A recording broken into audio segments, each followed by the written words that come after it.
Bonsoir Hervé Morin, merci. Bonsoir. D'être là dans ce studio, président les centristes de la région Normandie, ancien ministre de la Défense.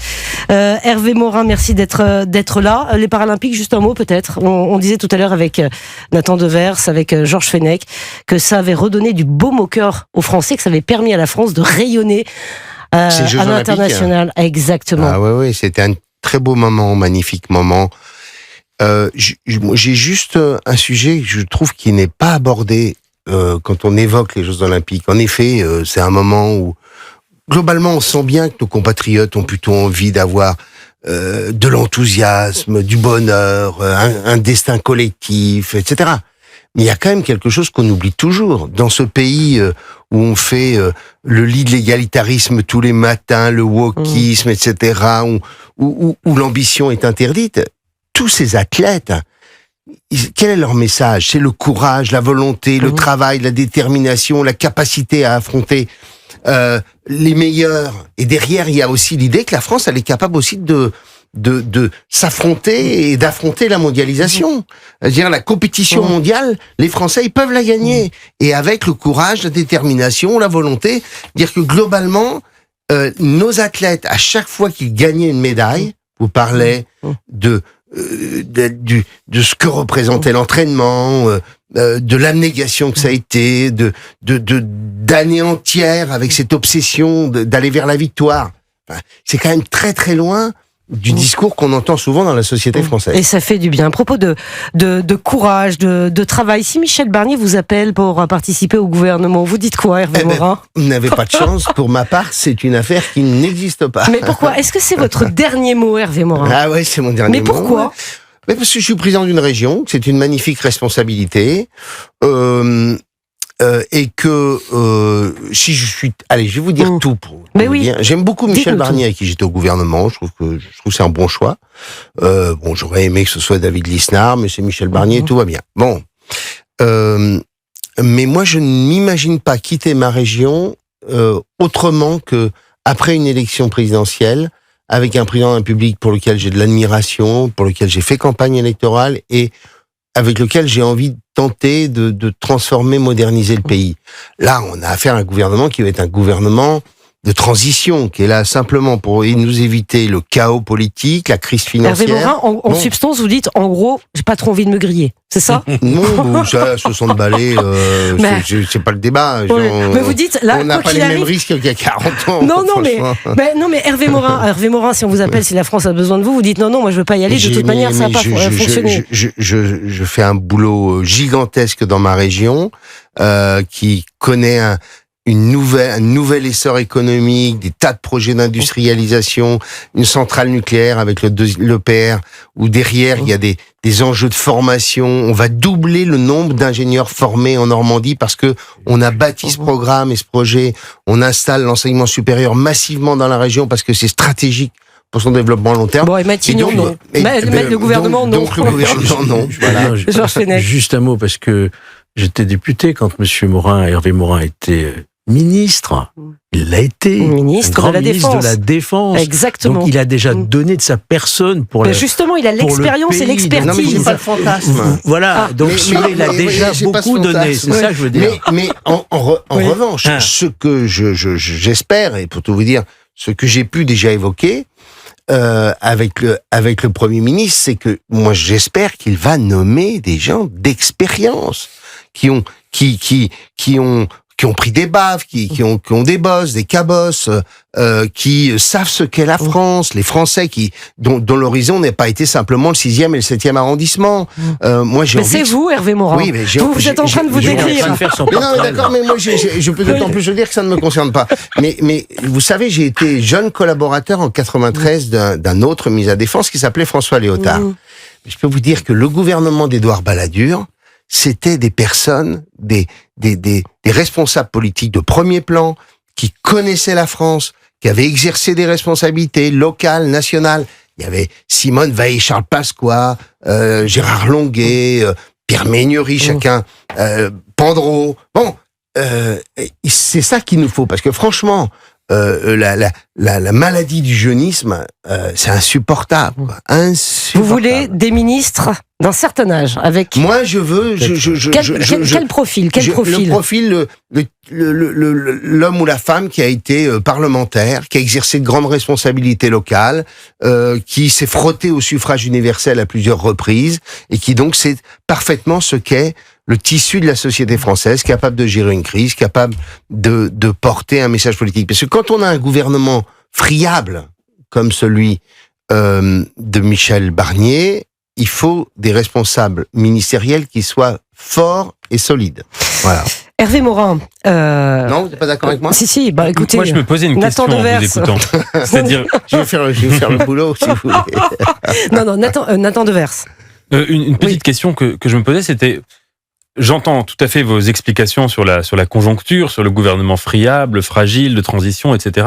Est-ce qu'il faut en déduire qu'il y a une différence de qualité entre la génération politique de Michel Barnier et la génération politique de Gabriel Attal? Est-ce que c'est ça, finalement, la conclusion qui s'impose quand vous écoutez? Non, je pense que Gabriel Attal, très franchement, c'est un Premier ministre qui n'a aucun bilan, mais comme d'ailleurs un ministre de l'Éducation nationale qui n'a aucun bilan, il a fait des annonces, il s'est rien passé. Bon, mais moi, je trouve qu'à la fois, il faut avoir un talent incroyable pour être Premier ministre à son âge. J'aurais pas été capable de l'être. Je sais pas si Georges l'aurait été capable de l'être, pas moi. Bon, donc j'admire, mais c'est pas ça qui me va. Ce qui me va, c'est d'avoir des hommes et des femmes dont la compréhension de la société française, et alors si en plus il y a de la culture, de l'histoire. Voilà pourquoi je défendais David Lisnard, qui est quelqu'un qui a une culture immense, une vraie référence. On travaille beaucoup ensemble sur un nouveau projet politique, donc je trouvais que ça avait du sens. Mais moi, j'ai connu des responsables politiques quand vous aviez Seguin, etc. autour de la table, Raymond Barre, etc. Vous voulez des hommes et des femmes d'expertise et d'expérience. Hervé Morin, je voudrais qu'on avance un petit peu parce que le temps presse. Il y a le budget. Le premier défi de Michel Barnier, c'est le budget. Pierre Moscovici a rappelé un peu les dates ce matin. Il va falloir que le projet soit présenté au début du mois d'octobre. Donc il va falloir que le gouvernement soit formé rapidement et dans les meilleurs délais, parce que ce premier défi est immense en fait. Avant de parler des autres thèmes, du pouvoir d'achat, de la sécurité, de l'immigration, c'est le budget. Est-ce que Michel Barnier va réussir à trouver un consensus autour de ce premier dossier? Parce qu'il commence par le plus dur. Bah écoutez, il faut l'espérer. Parce que là, il faut quand même savoir qu'on est sous la menace d'une crise financière majeure. Toutes les fins de mois sont payées par les marchés. Donc, si on veut s'éviter d'avoir la Grèce, il faut qu'on soit capable de donner des signaux. Les signaux, c'est de réduire les déficits. Et là, je pense que tout le monde en a conscience et que tout le monde devra faire preuve de responsabilité. Vous le pensez vraiment? Je pense que pour le RN, j'essaie d'imaginer, pour le RN, voter la censure à un gouvernement qui essaie de présenter un budget, qui essaie de restaurer un peu les comptes, je suis pas sûr que ce soit exactement le message qu'il a envie de faire passer auprès des Français, quoi. Michel Barnier a fait une première sortie hier, l'hôpital Necker. Michel Barnier est en ce moment, donc je le disais, au Stade de France pour la cérémonie de clôture de ces Jeux paralympiques. On sent dans ses mots qu'il veut absolument trouver le consensus. C'est un homme qui essaie d'arrondir les angles et qui va avoir une marge de manœuvre infime. Est-ce que quand, par exemple, on entend Jordan Bardella qui dit qu'il est sous surveillance démocratique, c'est une réalité? Elle est, comme tout Premier ministre, c'est sous surveillance de l'opinion publique, des Français, quoi. Enfin, bon, c'est sous surveillance du RN. Mais du RN si on veut, mais le sujet. Méfiez-vous. Souvent, on disait de Michel Barnier qu'il était falobe, sans trop de personnalité, etc. Moi qui le connais un peu, j'imagine aussi, c'est un homme qui a beaucoup de caractère. Faut pas vous raconter pas d'histoire. Bien, moi, c'est la région. C'est ta région. Oui. C'est un homme déterminé qui sait où il veut aller, avec beaucoup d'entêtement, et quand il a quand même à son actif des choses compliquées, comme par exemple la négociation avec nos amis anglais, avec le Brexit. Et c'est pour ça qu'Emmanuel Macron l'a choisi. Donc il n'est pas juste un homme de consensus. C'est pas un homme. C'est pas un caractériel qui provocateur, qui va chercher à comme on a pu le voir tant de fois dans les gouvernements précédents. Donc il recherche de consensus parce qu'il a été élu local, parce qu'il sait que quand on est président de département, on essaie de gérer son département avec l'idée d'avancer tous ensemble. Bon, et que la Commission européenne, c'est aussi un exercice de consensus. Mais c'est pas un mou, hein. C'est non, on n'a pas dit que c'était un mou. Dans le JDD, sondage IFO pour le JDD, 74% des Français estiment que Michel Barnier sera rapidement censuré à l'Assemblée nationale. Ouais, écoutez, moi je sais les sondages du jour comme ça pour le lendemain. Mais je réagis là-dessus. Il risque d'être censuré très rapidement. Parce que s'il est censuré, ça veut dire quoi? Moi, je pense qu'il va durer beaucoup plus longtemps que vous ne le croyez. Parce que le censurer, c'est aller progressivement vers une crise politique absolument majeure. Est-ce que le Rassemblement national a envie d'aller demain matin devant les électeurs ou après-demain, soit disons dans 6 mois ou dans 8 mois? C'est pas si sûr. C'est pas si sûr. Moi, ce qui me gêne, c'est le mot surveillance. J'aime pas ce mot. Ouais. Le Premier ministre n'est pas sous la surveillance. Il est sous le contrôle. Le Parlement contrôle le gouvernement, il ne le surveille pas. En effet. Côté surveillance, il y a un côté surveillant. Allez, pénitentiaire, le pion du lycée, je te surveille, je t'ai à l'œil. Oui, ou la Stasi. Oui, c'est pas le bon mot. Le Premier ministre, il est sous le contrôle du Parlement parce que c'est la vocation du Parlement de contrôler l'exécutif. Mais ce sont les mots qui ont été employés. Ce sont les mots effectivement qui ont été employés. Qui ne correspondent pas, si vous voulez, aux relations qu'entretiennent l'exécutif et le Parlement. En effet. Eh bien, vous allez rester avec nous, Hervé Morin. Est-ce que vous pouvez rester avec nous un petit peu encore dans ce studio? Je vois que vous entendez bien avec Georges Fenech, avec Nathan Devers. Oui, on a un peu fréquenté les mêmes lieux. Oui, c'est ça. Restez avec nous. Tiens, je vais vous les... La Normandie, La Normandie, écoutez, bienvenue. Il est 19h44 sur Europe 1. Attention, Sonia Mabrouk est de retour dès demain. Tiens, je vous donne rendez-vous dans Europe 1 matin pour la grande interview CNews Europe 1. Des entretiens sans concession tous les matins en direct à 8h10 sur Europe 1. Et demain matin, elle reçoit Yaël Braun-Pivet, présidente de l'Assemblée nationale. Dans un instant, le journal permanent, puis on continue ce débat toujours avec Hervé Morin qui reste dans ce studio, président de la région Normandie, ancien ministre de la Défense, Georges Fenech, ancien juge d'instruction, Nathan Devers, écrivain et philosophe. On va parler de cette rentrée politique. On va revenir sur la rentrée politique de Marine Le Pen aujourd'hui. Michel Barnier qui consulte également. À tout de suite.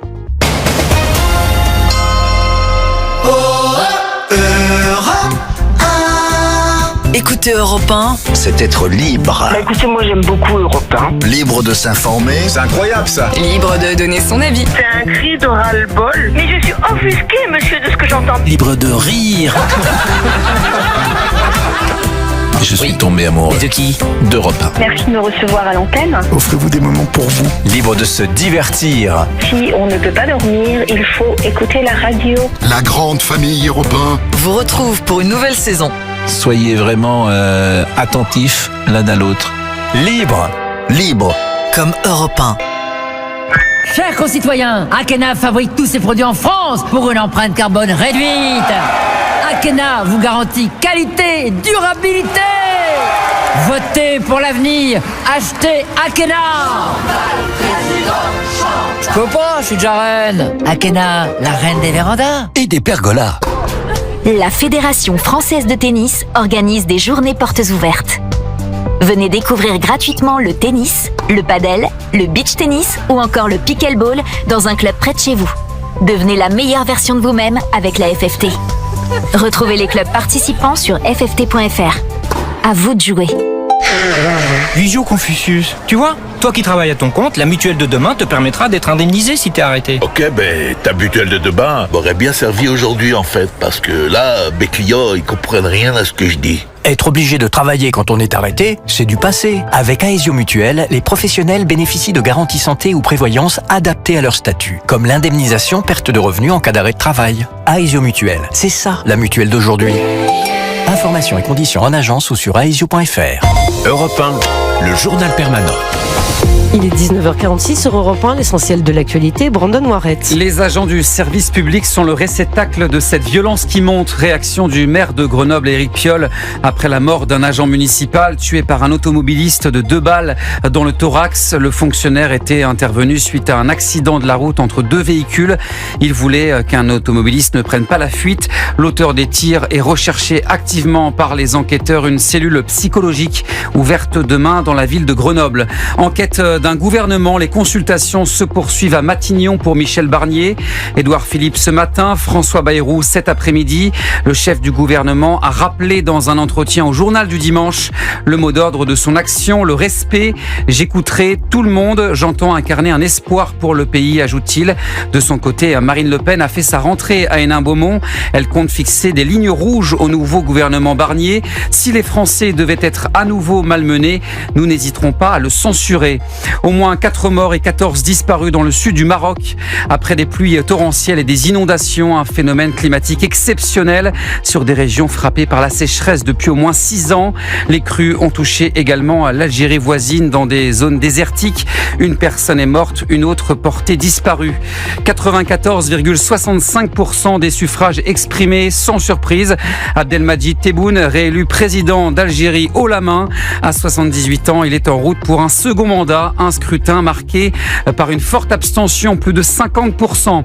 Le nouveau roi d'Espagne s'appelle Primoz Roglic. Il vient de remporter à l'instant la Vuelta, 4e fois après 2019, 2020, 2021, maintenant 2024. Il s'impose largement 2 minutes 36 d'avance sur l'Australien Ben O'Connor, 3 minutes 13 devant l'Espagnol Enric Mas, et la mission accomplie pour la France aux Jeux paralympiques.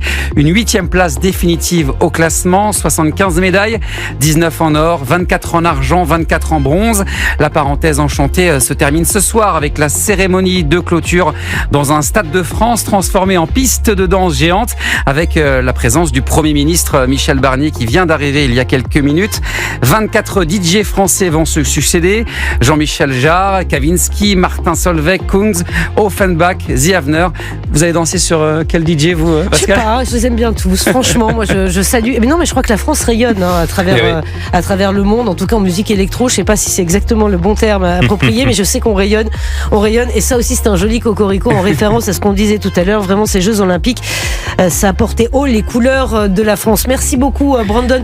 Vous évoquiez Michel Barnier, le Premier ministre qui est en ce moment au Stade de France. On va peut-être l'écouter. Il est allé saluer les forces de l'ordre.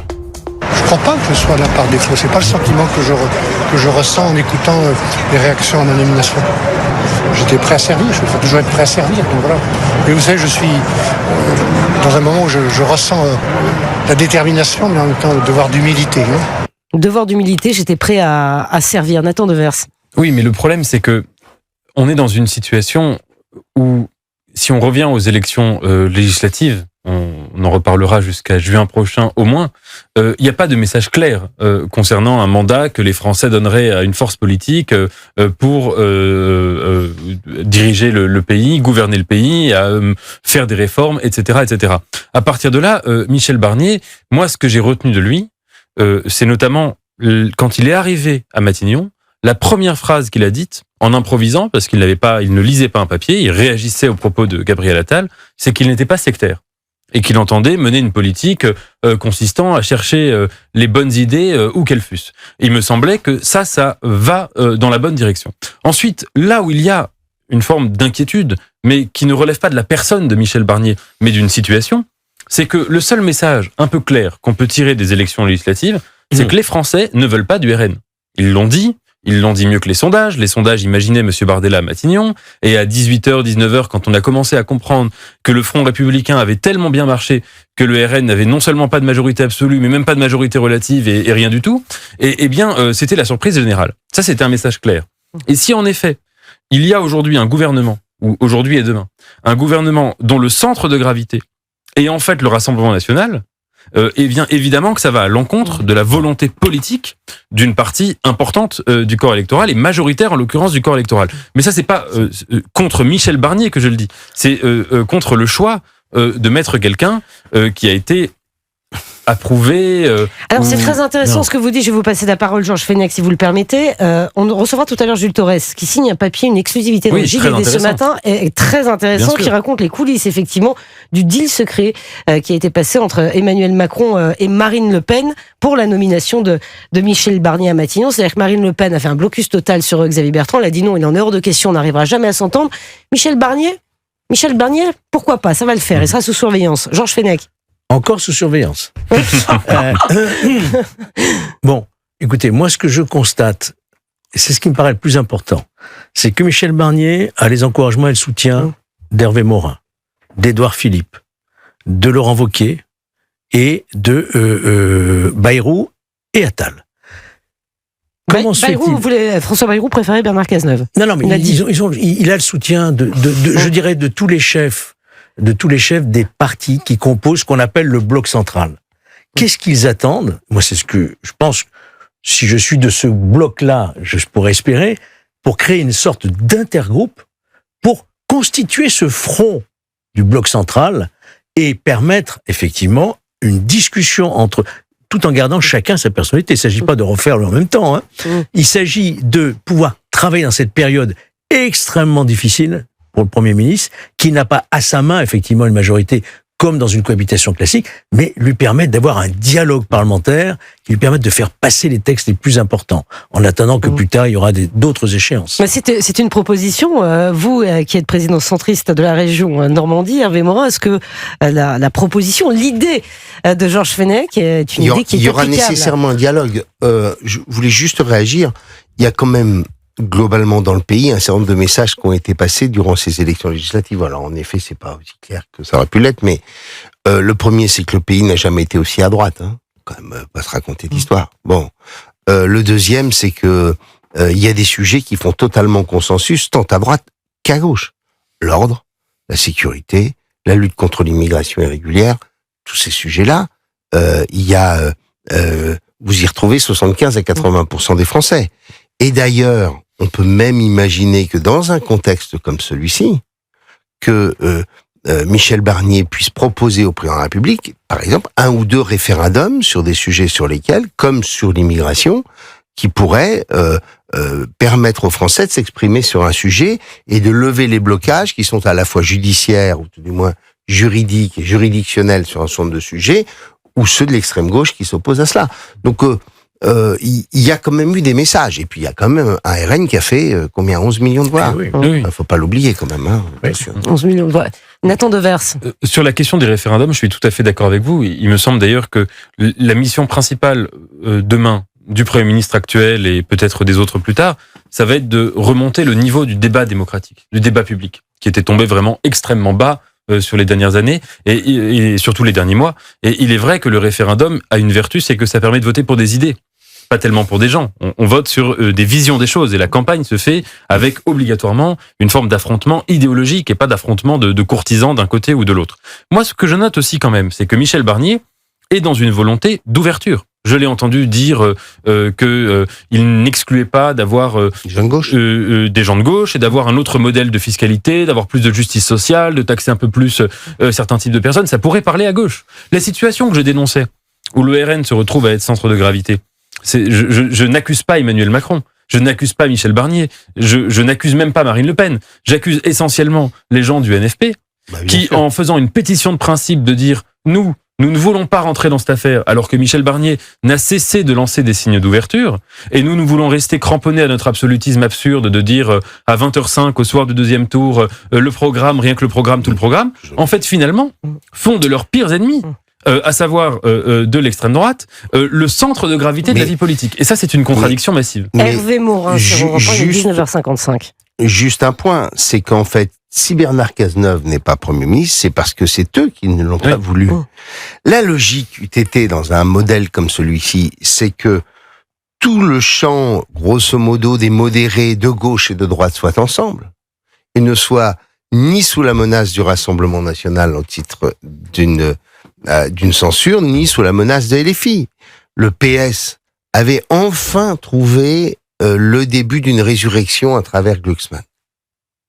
Et ils ont replongé, pour des raisons électorales, dans la vassalité complète à Mélenchon et ses amis. Mais normalement, ça devait être Cazeneuve, le Premier ministre, vous voyez. Et on aurait dû avoir un gouvernement qui allait de Cazeneuve à Wauquiez. Voilà ce que ça aurait dû être. Bon, comme d'ailleurs dans la plupart des pays européens aujourd'hui, où vous avez des coalitions gouvernementales allant de la droite à la gauche. Bon, c'est les socialistes eux-mêmes qui ont décidé autrement. Mais en vérité, ils sont toujours dans cette idée que dans 1 an, ils vont avoir des élections, et que dans 1 an, ils auront besoin des LFI pour pouvoir gagner les élections. Ils sont tenus. Voilà.